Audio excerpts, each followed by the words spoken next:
disagree with what Steve says, but you know, he's courageous and he keeps talking about this, so you know, way more power to him.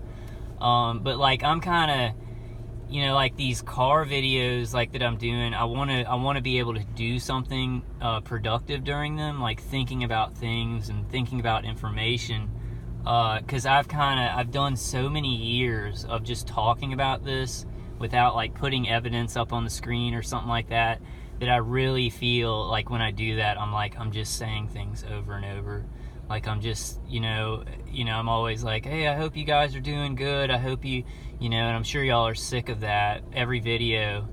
And then just talking about like what they're doing every day, because they're basically, they keep a pattern for a while. Like your attackers will attack you with a certain kind of protocol for a while, and then this is what I think, guys, and this is complete theory, this is conjecture, so take it as that. There's a one light car. I think that, you know, basically your attackers, they're on a shift, maybe a lot of it, maybe, you know, with your targeting, it could be like an unmanned platform, but then somebody comes in and checks on it or whatever. And so I think for like, you know, a couple of months, maybe 2 months or something like that, they'll keep with a certain protocol. Like they'll do a bunch of different things, but then after that 2 months, you know, they get together with psychiatrists and, you know, management at those contractors, and then they get a game plan formulated for the next couple of months. So it's constant. I think they, you know, do a protocol for like 2 months or 3 months or whatever, and it may not work sometimes. It may not be the worst feeling. You know, some of the remote neural manipulation stuff, most of the external stuff is kind of the same, I think. But with the remote neural manipulation protocols, I think they do specific things for a couple months, and then they say, okay, how do we need to switch this up to be more effective, to hurt them? What really bothers them? They take things that they're getting, and I'll tell you this is 100%. When you sleep, you may not remember some of your dreams and stuff like that. And here's another one light car coming on. I'm getting a lot of them coming down this street. Yeah, I am seeing a lot tonight, actually. But I think they get a lot of information about our past, about like old relationships and things like that when we're sleeping, because I think you go through some of your old memories, like you run through old memories while you're sleeping and you don't even know it. And I think they get a lot of information about like what bothered you in the past, because they did this thing, like they hadn't done this to me the whole time I was targeted, like for the last,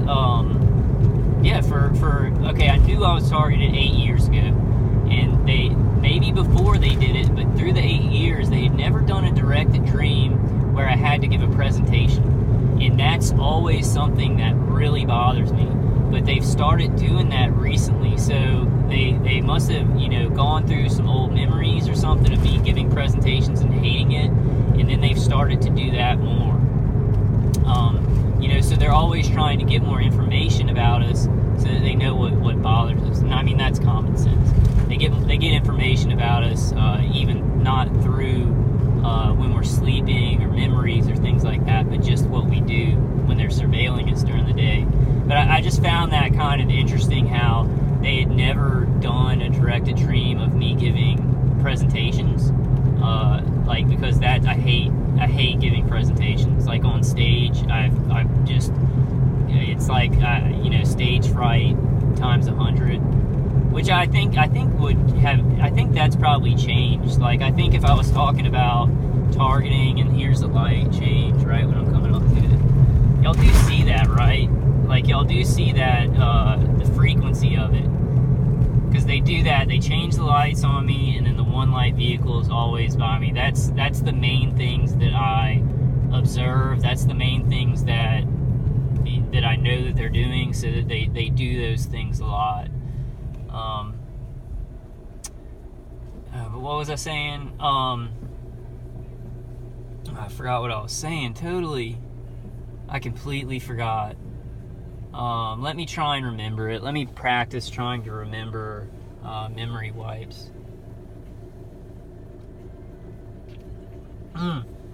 Yeah, I think that if I gave a presentation now, it wouldn't be the same. Because kind of after you go through this stuff, things that annoyed you before, like before you were targeted, are just like nothing, you know? Because when you go through something like torture every day for years and years, it's just like when people say, like, what would you do, you know, if the targeting stopped? You know, I think life would be completely different for all of us. I mean, it would be different from before we were targeted. We would feel different about things. Things that really bothered us would be just like we could completely ignore them.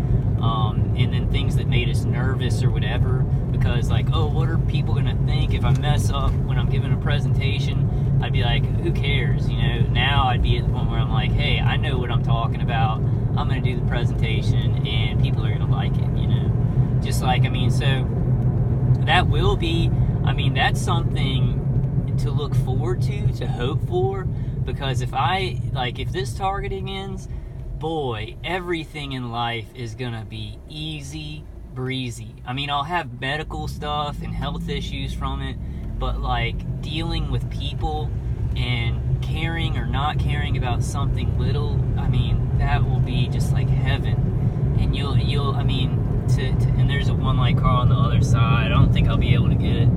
I've had a lot tonight, actually.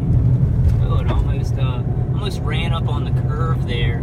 So that's not, I'll pay more attention. I gotta make these videos though, because I'm getting a lot of vehicular stalking, and I've gotta show this.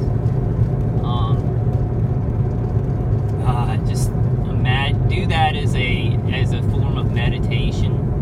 Imagine that your targeting has ended and that you have no V2K and no pain, and you can take all the crappy defense stuff that helps you and throw that all out and clean up your place and just have it perfect. I mean, just imagine that always makes me feel just like I'm in heaven.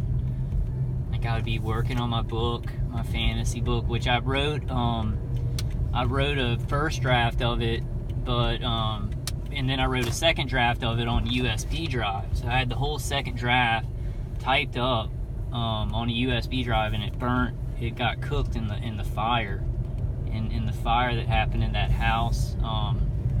You know, where I got the roommate, and she accidentally burned down my house. So I've got to redo the second draft. I really just need to work on that stuff to kind of exercise my creativity, exercise my critical thinking and stuff like that while I'm being targeted, instead of just playing video games all the time. It's just soothing. I love video games, and it just soothes me, and it helps me to just not feel like this is so miserable. Alright guys, I'm at my place where I get kratom.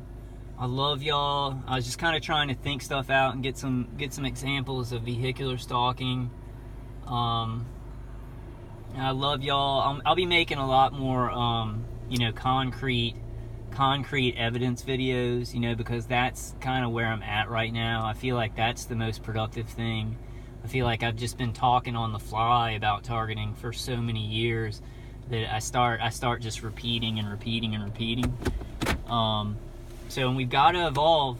Evolution is the most important thing in this, to change around this, to take that big crappy lemon and make a little bit of lemonade for everybody. Alright guys, I will talk to y'all soon. I love y'all.